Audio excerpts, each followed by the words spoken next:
Games, my guy. And goes the dynamite. Nani? It's only a game. Why do you have to be mad?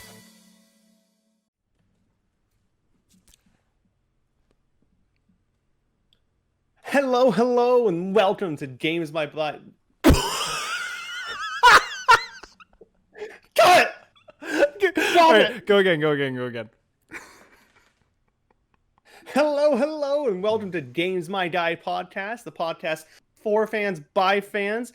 My name is Ethan Dr. Goose Butler, joined as always by the blushing, beautiful, iridescent unicorn that is Patrick Eights Avery Kennedy. How are you doing today, my friend? I'm doing fantastic. That was perfect. Thank you. I've been learning. I've been paying attention all this time. Yeah, we don't do 20 plus episodes without you picking up the stuff we're doing. It was bound to stick in eventually. I hope. Yeah, and if you've been a long time listener, we have a new microphone on the other end with Ethan. Sounding like a sultry goddess. You sound very, very good. Thank you. I took the plunge and upgraded from this headset alone to headset, camera, and microphone now. So I'm not just a pleb on a laptop, which is fine. That is great.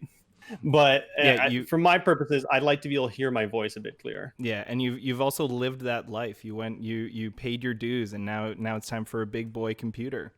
It's true. I've been a laptop boy for a long time, and honestly, a lot of good memories. But once you have to start deleting games to download other games, you might have to upgrade. If that's where you're at, if you can do it, do it. I saved up for a long time, and I worked hard, and I did eventually get it. Yeah, a little story time when Ethan got his new computer first.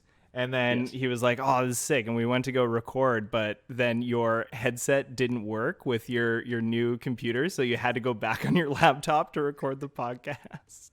Yeah, I've been sitting. You couldn't see it in my laptop's webcam, but for the past ever since I got this computer like a month ago, maybe a month and a half, and the first day we tried it, it didn't work, so I just kind of turned like this. I was like, okay. I brought out the laptop, and to my left was just this glorious beast of a computer. And I just couldn't use it for the reason I got it. And I was so sad. Gosh, that was so funny. That was so funny. But now you're new and improved. Your sound quality is great. We now have a podcast. I'm stoked. Sickening. We're the big boys now. We're the big boys. We've been the just the little stamps for a while, and now we're the big stamps. Exactly.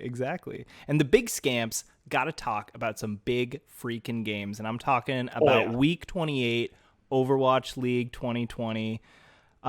It did have some moments where we saw a bunch of 3-0s, but then it made itself up with some amazing reverse sweeps. Oh, this weekend was just... It looked like it was going to be rough for some of my teams and our teams, to be quite honest. Yes, it was looking very grim. And then just the sweetest little ray of light came in the form of, oh my goodness, it was Wings Out all Sunday night. Wings Out, the force of nature was here. It was a fucking grand old time, I have to say. It was Chef's Kiss. It was beautiful. Sunday night was insane. Was those two games, the Florida Mayhem versus Valiant, Vancouver versus Atlanta, those two games were nuts. So good to see. And I mean, like, honestly, I could talk about the Valiant Mayhem game all day. I've watched that game over like 2 or 3 times.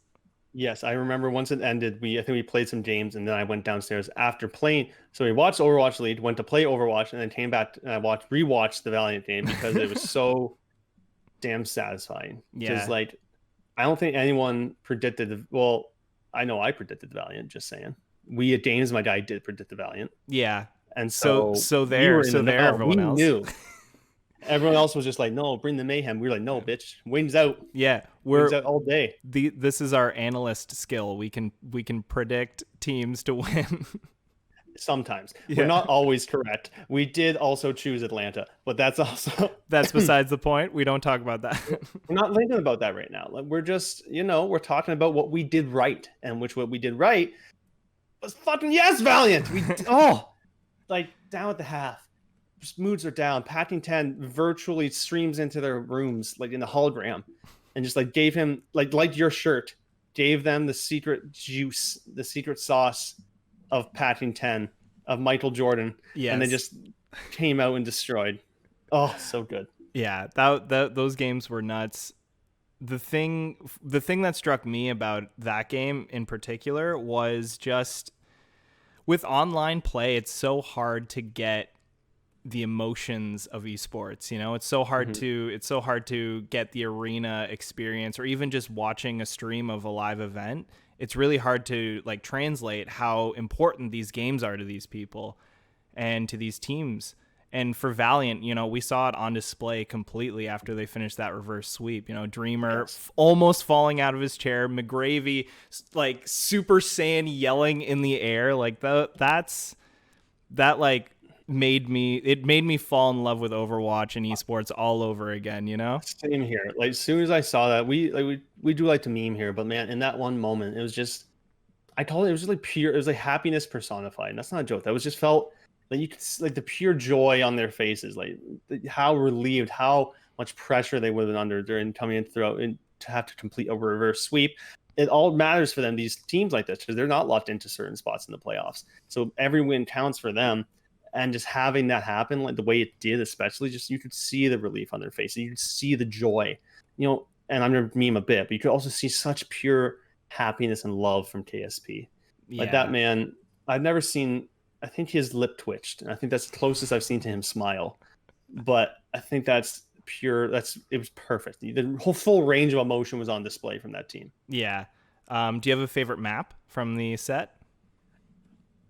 Volskaya was actually pretty nutty. I won't lie. Like Volskaya is not usually like a fan favorite map, but just because how it was actually so close in the way it went down. But so Volskaya is probably my favorite, but one of the most memorable was Havana, just because they just whipped out the Reinhardt, and they were just Reinhardt's my favorite tank to watch. A lot of people say, you know, Winston's their favorite because they love the dive, but I just love a freaking good Rein just swinging. Totally. And Dreamer just once they started the spawn camp, it's just, oh my goodness gracious me, it was so satisfying. Yeah, it honestly took me back to when we play, and that's like the one strat we know on Havana is just hold really really close and just hit them out of the gate. It sometimes works, and when it works, it just feels so good because you're just like, if you didn't hold, it's just like how they think the cast you point out, because even if you lose right there, you have like 2 or 3, it's like at least 2 more fights. Yeah, if you don't get wiped, so you have so many opportunities to come back, and just, man, I just love Reinhardt. Okay, and like he's just Dreamer is also one of those players who just he just goes ham sometimes, and he just came on, and he's so much fun to watch when he does that. And him and McGravy are a great duo. I freaking love McGravy, man. Yeah, and he's such a good player for the league as like a PR image as well, because he's a very positive person. And so it's nice to see these players who very undervalued, to be quite honest, because going into the season. Like, I remember back when like Plat Chat was doing their rankings, they had like only person who thought they maybe would be better was Custa, and that's because he played for them. Right. And like he was a fan. And like Sideshow made a bet that he'd shave the Valiant logo into his head if the Valiant plays top 10. You know where they are right now? Where 8, yeah. Sideshow, he's shaved his eyebrows, he's shaved his whole head, and now he's probably gonna have to get a tattoo because like there was no hair. He can't put the Valiant plate. I mean, I don't know how hairy his chest is, but he could do it there if he really had to. He'd never be able to wear a shirt again, though, to be quite honest, on a broadcast. It'd just be shirtless. Oh my goodness, that'd be like there'd be 2 strips of hair on his entire upper body, and that's it. He just has a Valiant logo. Yeah, see, I picture him in like an Overwatch League vest and no shirt underneath, and he just has the Valiant like etched into his chest. I think that would be the best. I want to see it. If we can get, as he's affectionately called, Uncle Egg, to do that, that would be a dream come true. That would be a dream come true. And also, like, Florida Mayhem going into this is not a slouch. Like, they are a very, very scary team. Yaki's very scary. BQB's very scary. Their tank lineup is legendary. Gargoyle has like made his name in this league. And going up against, because I'm a tank player, I like to talk about tanks. But Dreamer and McGravy, like, what an upgrade they had this weekend, right? Like that whole series was super, super close. They were performing really, really close against Gargoyle, and McGravy, like he's a grinder, right? Like he came into this league because he just worked his ass off to get here. And Yeah. because he was on the Mayhem, remember? Right. Yeah. And then they went full career and they ditched McGravy, and he luckily got signed by the Valiant. He even had to earn his spot back this season, because he wasn't just signed again. He had to go through the trials, I believe. Yeah. And yeah, like he's really showing his versatility. That's one thing. Like, I think Gargoyle is really good. You haven't seen a lot of his diva recently, so it's harder to say. But like McGravy is a very versatile off tank. Like he can play the diva so well. His Sigma is really strong. I'm pretty sure his Hog is really strong. I don't have a proof of that. I just have a feeling. I just don't with my he heart. looks like a good Hog player. He looks like he'd be a really good with the Red Cup. I don't know why, but he just gives me that vibe. Like he's just gonna be hooking. So this upcoming meta could be really great for McGravy. Yeah. So I mean, that's a super exciting to see going into week 29. I mean, we'll see how it looks for them. But I mean, another storyline that kind of surprised me when I was looking back over all the results was Seoul Dynasty going 3-0 in the weekend. Like, and not even dropping a map. Yeah. Granted, 2 of the games were against London, who are struggling very much, but that's like a whole other can of worms. But 3 sets, like that's really, really encouraging to see from Seoul Dynasty. It's a lot to ask of a team in one weekend. They weren't the only team that had 3 games this weekend, I know. But like, no matter who you're asking that of, that is a lot, because you have to prepare for each game. But the amount you have to probably pick and choose which teams you're preparing for a little bit more, maybe just because you may feel they're more of a threat. Like you should take each game seriously, but you only have so much time during the week to scrim. Yeah. So you really need to prioritize the different strategies you're going to run, especially against different teams. Really study the VODs to see what styles they play. So it's a really big ask for any team to have to do that. And so the Sea Soul, again, they only had the two teams to prepare for. They looked really good. Like they looked really strong. It's been really encouraging, because I know Dynasty fans have been suffering recently just of how the team's been, just to be blunt, the team's been poor recently. Yeah. Until they have very hit or miss, but when they hit really hard. Yeah. And it's really encouraging to see, because they are a good team. There's a lot of likable players on that team. Like you got Toby, there's a sweet boop god. You got I really like, of course, Prophet. Like you can't deny Prophet's skill anywhere. And so they have players on this team, and it's nice to see them do well. How will that translate going forward? I don't know, because like the Shanghai Dragons are still the undisputed best team in APAC. And so maybe the lead now, because I was saying the Shot for the longest time, but the Shot, we'll get to it, but Shot kind of got spanked this weekend. And so again, it's a weird meta moment, because like there's a new patch coming, so it's hard to really say how things will change. And with hero pools, they didn't have certain heroes available, but yeah, the Dynasty looked good. Because it was the Tracer that was banned. Like Tracer was a part of the hero pool, I'm Tracer, pretty sure. Genji, Zarya, Brig, I think. Yeah. So I mean, having no Tracer to worry about, and not having to worry about that in your preparations, is definitely something, you're not going to see a whole lot of dive comps. But we did see some pretty good dive comps out of Seoul. Oh, yeah. And the one thing I wanted to talk about for them, which I think is really, really cool, is how they've set up their tank lineup and the specifics that their tank lineups are working within. First of all, Marvel leveled up this weekend too. Like if we're going to talk about McGravy doing really, really well, Marvel looked like a completely different person. He looked so good. The Reinhardt plays, his Reinhardt, like the Reinhardt mirror looked really, really nice. He's always been a good Ryan, yeah. Yeah, he played ball. Like it was just like he was playing all sorts of different characters. But the thing I thought that was really, really smart is that they use gesture, but they only use gesture for, like, he was in Anubis playing Winston. Like they really only used him for the Winston dive that they were doing. So the team has been very good at finally realizing essentially what's been dubbed the Marvel experiment it kind of failed, because Marvel's really good, but the man is a main tank player. You should have him playing off tank. Yeah, he's a great Sigma. You may have to sacrifice his Sigma, but now that you've got someone like Tuyu, who's very clearly shown to be very, very capable at the Sigma, very capable at any off tank, and you compare him alongside Marvel and his best heroes, it's kind of like how the Shock do it. Like they have Super come in to play Reinhardt and sometimes Arisa Ball, but they also have Smurf in most of the time playing like Winston, playing that Arisa, because they know how to play to their players' strengths. And so that's how you can best get use of your roster. So also no one feels like unappreciated. Totally. So now that you've got Marvel in the main tank, Marvel probably feels more comfortable, feels more confident. He's rolling in there. He's got the fucking games ready to go. Okay, he's ready. Yeah, he was seeing little bunny foo-foos walking around, and he was bopping them straight on the head as Reinhardt. So that was very, very exciting to see. Will it shake up the APAC region? I hope so. It would be really, really cool to see another team at the top of that region. Just anyone who can, honestly, anyone who can fight against the Dragons and come out with some map wins, that would be all I need to see. Exactly. Because like right now, as it stands, like there's like, it goes to say Shanghai Dragons, then there's a large gap, and then there's the rest of APAC kind of being real mixed up in there somewhere. And then there's a large gap, and then there's the NA region. Hey, no. Let me get to you, I'm sir. kidding. I'm going to say this right now. I think APAC's really strong, but I think there's more top teams, and obviously the pool's crazier, and there's more bottom teams. So it's really fucking hard to do this metric. Yeah. But the top teams in NA overall, I think, had more consistent season than the top teams in APAC.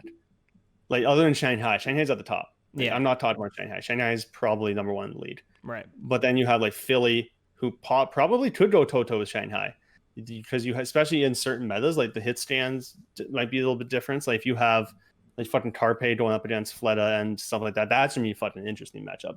That's true. But then you have like a Tracer matchup. Like the Shanghai, I think Fleta can play the Tracer well, Lip as well. But like, would you put them over Striker perhaps on Tracer? I wouldn't really take many people over Striker, except maybe Shax, to be quite honest. Shax. All right. And look at Shax, man. Shax bodies people on Tracer. He made people thought the one game against the Valiant was going to be close. The one time when there was a Tracer meta, it wasn't. Just Shax just ruined their day. That's right. Tracer. That man shuts people down, and it's so good to watch. But like, I think I love this debate with APAC and NA, because some people go too far with it. They start shitting on NA. Oh, NA is so bad. APAC's so much better, and NA gets defensive, so they start going, oh no, APAC's just got Shanghai so shitty. Look how poor NYXL does sometimes. Look how bad the Dynasty does sometimes. Why does it fucking matter? They're two really good regions. They're just it just so happens that more of the bottom teams, of course, are in NA. I'm not going to deny that. Of course, that's true. Mm-hmm. But there's also the top is way more competitive, which is so much fun to see. I love APAC. I love NA, but it's just so fun to watch these competitive teams go at each other. And I'm really excited to see that happen in the playoffs, because I want to see what would happen if the Shot play Shanghai, or like say, how would Paris do if there's stuff like that? Paris has really looked good this year. Mayhem too. Like there's so much. Like the Valiant could surprise if like Tracer, if a double hit stand comes in maybe, or Tracer, but I'm really excited, to be honest. I know I'm real giddy. I'm just really happy to see where things are going. But again, all this enthusiasm is coming off games like we've talked about the Valiant game. And one thing I do really want us to talk about this. Mm-hmm. Okay, come on. The Titans 3-1 the Reign. Like that was so good. I saw the meme where it's just like, who would win this super team cobbled together by experts in the Overwatch League to win the season and dominate, or a bored Danish teen at 3 a.m. playing one Widowmaker on 350 ping and his contendies buddies. I'm taking the bored Danish teen, apparently, because like that's what happened. You know what's crazy? They're not wrong, and they're not exaggerating with that analysis. It's not a meme. It's real. It's real life. That happened. Like it's where Shockwave is. He's playing from, I believe, in Europe. Mm-hmm. So that man's playing at 3 a.m. He's playing on high ping. And look what he did to like the Reign. He dismantled them a lot. Like him and Dalton. Like actually, Shredlock had a pretty good game too. And KSA is always consistent too. But like Rolf and Karkar are very up and down. Yeah. But they played really well. And so the team actually found a way to come together and enable their DPS to really do what they needed to do. And oh man, as the Titans writer for the Game House, it just felt so good. Because like people shit on the Titans so much, like all the time. But actually, people shit on all of my teams, like all of the time. Sometimes it feels like you gravitate towards the shitty teams. I don't know what it is. Like I in my defense, I chose Boston as my favorite team like before the league started. And I was like, oh, this looks pretty good. And then season 1 went really well. So it looked like I was smart. It looked like I'd made a great choice. And then they ditched all the players, and then things went to hell. Yes. Especially that they peaked up again, but whatever. That's beyond the point. And like and I chose Toronto because as after they signed certain players I was a big fan of Manitou, and I said if Toronto ever signed Manitou, I'd become a Toronto fan, and they did. So there you go. And But I've been here ever since. and here I am. I feel like, am I a curse? I hope not. I'm sorry I feel it, but sometimes my team do well, and when they do, oh, Patrick, it's true. I mean, admittedly, this weekend, the high from the Titans game wasn't as strong because I was like exhausted by how hyped I was from the Valiant game. Yeah. Like, after that game, I stood up and jumped, and I was like lightheaded when I sat down. I was like, oh, and then the Titans game just started, and I was like, oh, there's another game. Yeah. No, I went to bed after the Valiant Mayhem game, and then I was like, oh, I'll just watch the replay. And then I saw the score line, and I was like, nope, no, I can't. I have to watch the full game. So I watched it that morning. But the Titans game? Yeah, the Titans game. Yeah, and we had another beautiful moment of just little boys being overwhelmed by esports winning, and Shockwave on that player cam, he was also kind of feeling it. At one point he was shaking, he shook his hand, he's like, oh my god, look at my hand. And I was like, man, that's an awesome feeling, and that's something that I hope all the players in Vancouver will take with them for the rest of their careers, because that's pretty special. That's a special moment. Yeah, because again, they've had a bit of a go of it. You've been covering them all season. It's true, and I think obviously went through the turmoil of and so much drama with the management and the old roster, and then they bring these guys in who are probably they didn't want to join the league like this, but of course it's their dream, and this is probably not how they want it to happen, but you got to take that shot, and people were all immediately down on them just because they weren't the old roster.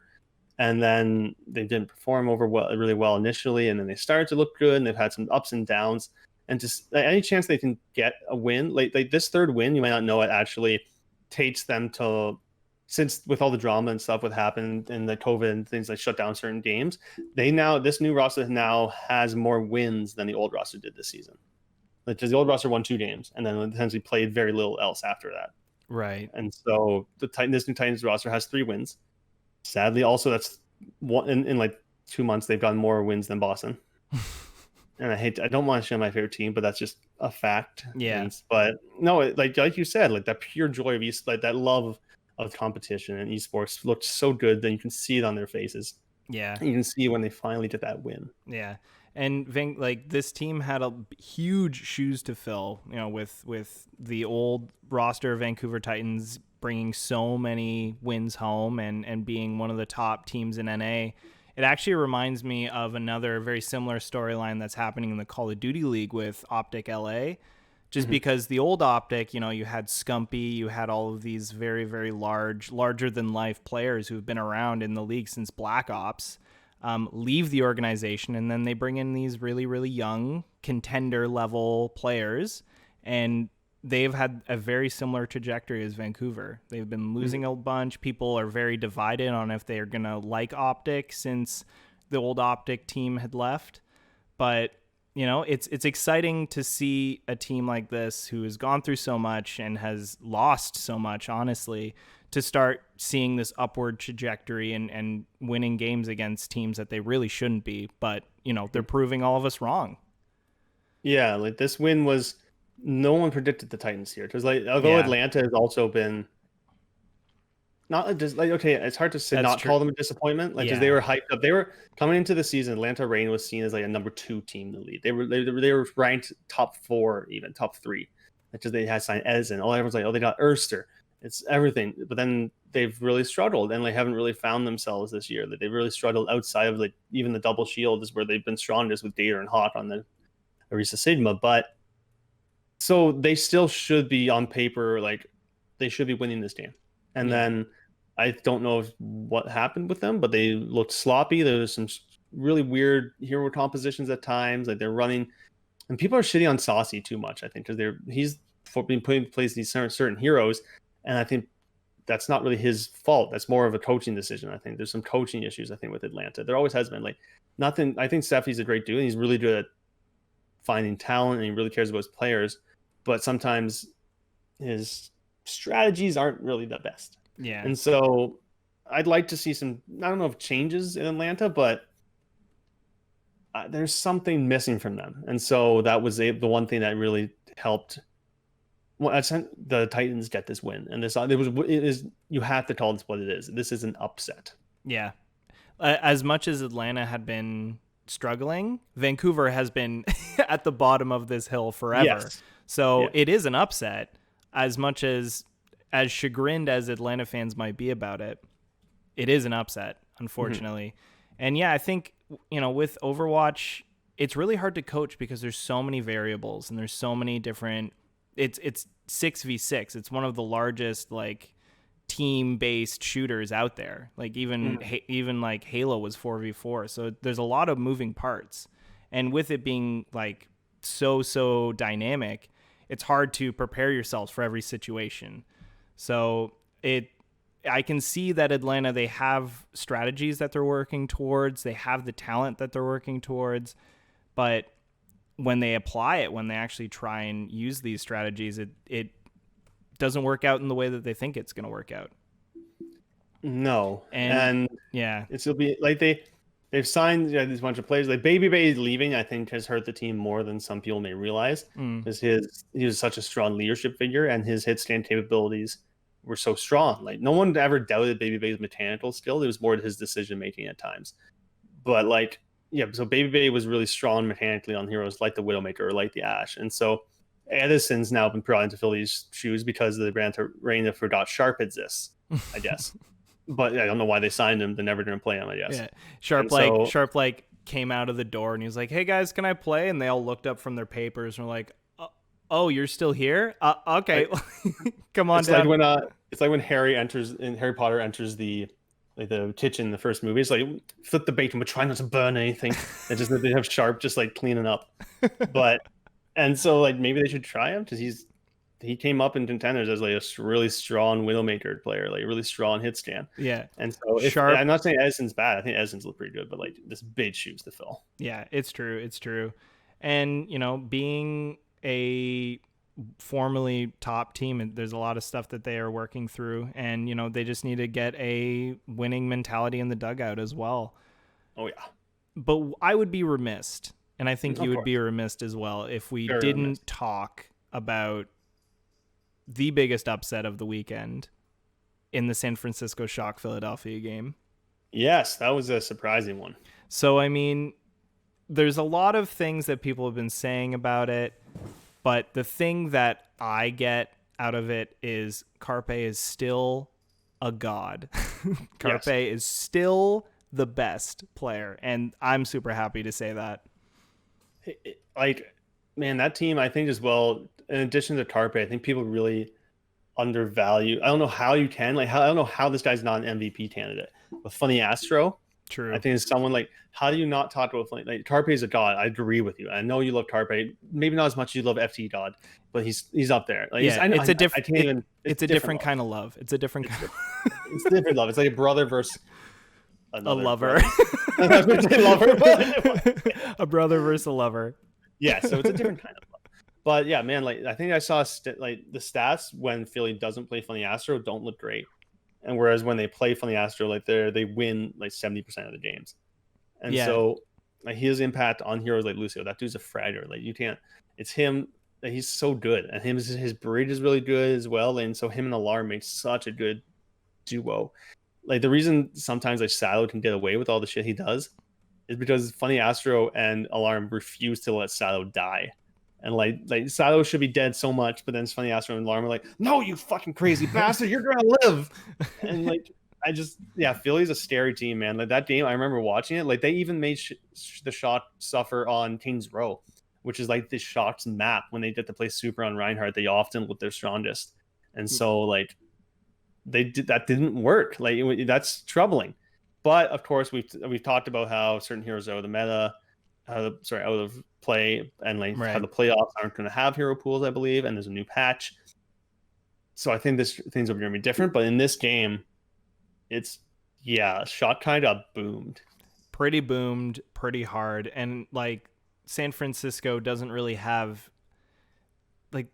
How can you explain your way out of a 3-0 loss as like the best and winningest team in the Overwatch League? this was Granted, their first, granted, Philadelphia Fusion's a great team, of course. and I think honestly, you mentioned a player that has been stepping up as a rookie in this league, who was a rookie at the start of this league. Same with Alarm.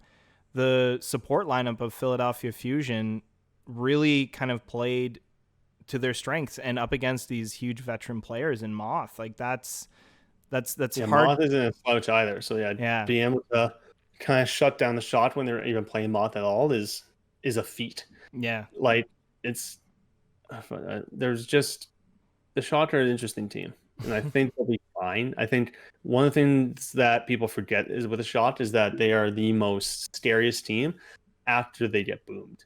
Like they are never at their most. Like look at what happened last year in the playoffs. Atlanta beat them in a 7-map series through their own. Like it was C9 kind of, but like, it was such an epic moment too. Like Ursa going back in and like distracting the shot, and then Smurf dying, and then turning back the car. Oh my god, I love that game. Yeah. But I could go on, but the shot after losing a game like that, after a heartbreak, did not drop a map on their way to the championship. And then the next day they went and just fucked up the Defiant. And so like the shot also, this was their first 3-0 in like a year and a half since like the beginning of 2019. I think it was their first, when they were still, before they became the dominant super team, while they were still struggling with a few things.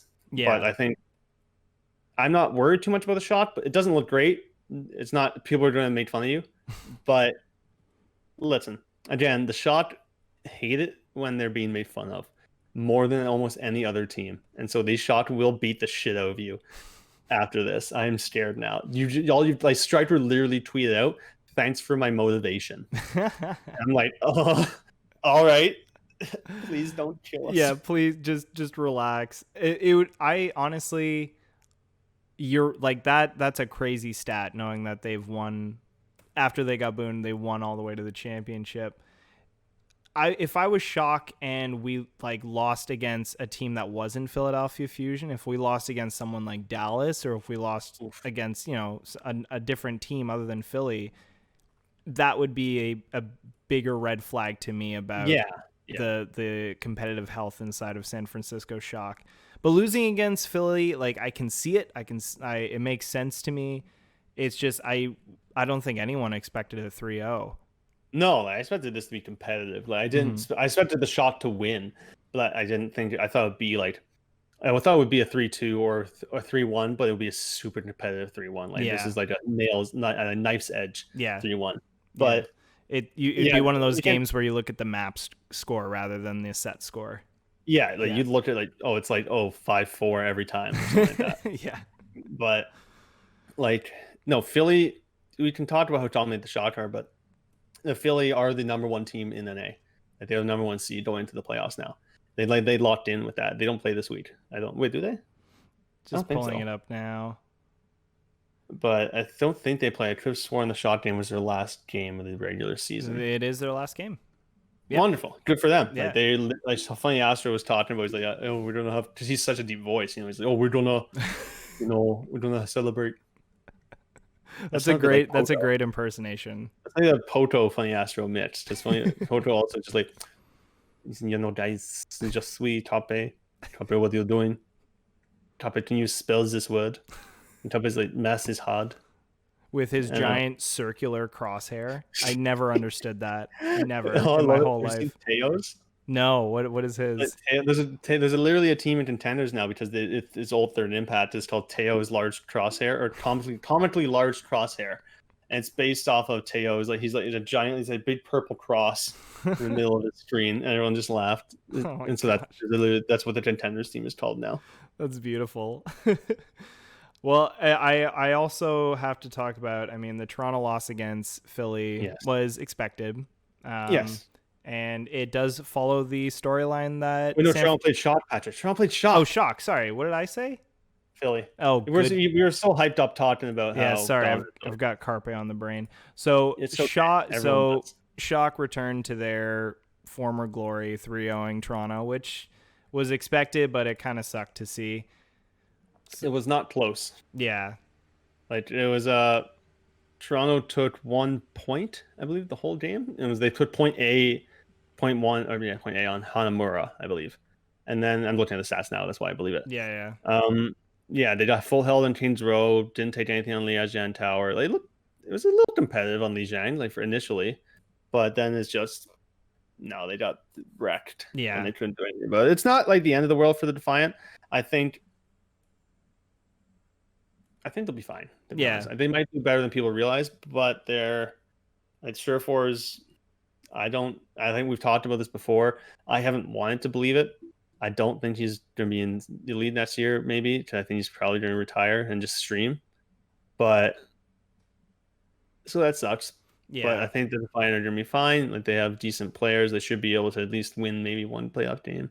I don't see them going to. Okay, I hate to say it. I believe in the Defiant. You believe in the Defiant. Yeah. You have to be realistic a bit sometimes, and I think there's always a chance at the upsets with the Overwatch lead, and I firmly believe any team can upset any team really, but it's going to be hard for them to move too far. Like they have one more game in the season against Dallas, I think, but I could keep spinning my wheels here, but I think it's going to be it's hard to bet on Toronto against a lot of teams. Yeah. Like it's hard. I understand that. Hopefully, like if Surefour does decide to leave the league, hopefully he's treating the finals as his swan song. He's going to play his best. He's going to do whatever he can to help Toronto. But I know what you mean. I would love a top 5 finish, but even that is really tight. Super, super tight. Like Gladiators are looking at that spot. Florida's looking at that spot. Vancouver, depending on how well they do against Valiant this weekend. That is going to be really telling, yeah. Yeah, we'll be fighting for that spot. So there's a lot of really, really good teams, and Toronto has a really good chance of just kind of being forgotten. So it's really on them to kind of make the most out of it and see what they can do. And I think the Dallas game will be a really great catalyst for them if they're able to win it. I think if they beat Dallas, they know they have a strategy that they've been working on. They'll be ready for the new patch, and hopefully they'll be really, really motivated going into the finals. It's going to be it'll be a tough fight. Like that's always what it is at the Defiant. This season has always been an uphill battle a lot of the time. But hope is not lost. Again, like anything can happen, and they're not a bad team. They sometimes play poorly, of course.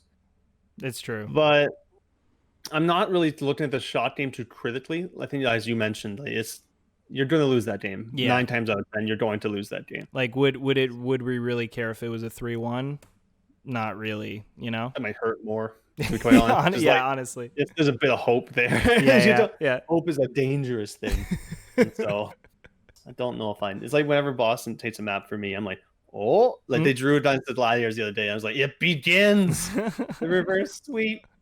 It didn't happen. But oh man, yeah. So I mean, it'll be interesting to see the games next week, week 29 coming up.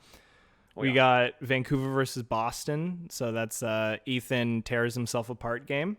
It's true. I will be an emotional wreck tomorrow at 3 p.m. our time. I don't know which jersey to wear. I probably won't wear one because I'm too scared. Like I don't know what to do. Yeah. I predicted Vancouver to win the game. As a Boston fan, I think I kind of want Boston to win, but as a Titans writer, I want them to win. As again, you're right. I'm going to be torn asunder, and like I won't know what to do with myself, and so it's going to hurt. Yeah, it's going to hurt. Well, we'll have to wait and see what your article will say at the Gaming House after this one. I think it's out today, to be honest. And you've got one out. Nice. I should, yeah. Ooh. I think I mostly talked about with Titans Vancouver. I said stuff about how I tend to focus sometimes on the DPS because that's the strongest section of, honestly, both teams. That's probably the strongest section on both teams. But Titans DPS are performing better than Boston DPS. So like Jerry's going to have a hard time controlling Shockwave if he's tasked with that. And then Fusions could maybe handle Shredlock, but and Myunbun's I think better than Rolf, but Rolf's maybe could play better with his team. Kartar's sometimes really good, but then sometimes just completely disappears. Yeah. And so it's a fucking tough game to predict, but I gave it 3-1 to Vancouver. Yeah, that's fair. Well, we'll have to see, and I mean we will be posting our predictions on Twitter. So, Of course. so get ready to see those. But that actually brings us to the end of our podcast episode. Oh no. Yeah, I know. We pushed the time. We're past 30 minutes. We're coming up to 45 minutes. You have to sometimes, though. Exactly. You know, Exactly. there's so much to talk about. There's so much to talk about. You got a new mic. I did, and It's I just all wanted that- to keep talking into it. Exactly. But if you enjoyed the podcast, please consider following us on Spotify. If you prefer watching the episode, we do also post these on our YouTube channel, which is @GamesMyGuy. And we also have a Twitter, which I was just mentioning, which is @GamesMyGuy, which is curated by the lovely Ethan Doc Goose Butler. We're getting some traction over there, which is nice. We are. We got a new follower today. Ooh. Unfortunately, it was a spam porn account, so we did okay. not follow back. I was really excited when I saw the notification. I was like, "Oh, sweet, a follower!" And I checked who it was. I was like, "Oh, Hey, sweetheart, would you like a moment in paradise?" And you're like, There's "No, one of those, thank like, you." a series of letters and numbers as the fucking account name. Yeah, and we're like, it was all. "This is a business account. Stop talking Please. to us." Please do not. Please don't. We're good boys. We don't want this. Yeah. But thank you so much for listening to today's podcast, and we will see you next episode.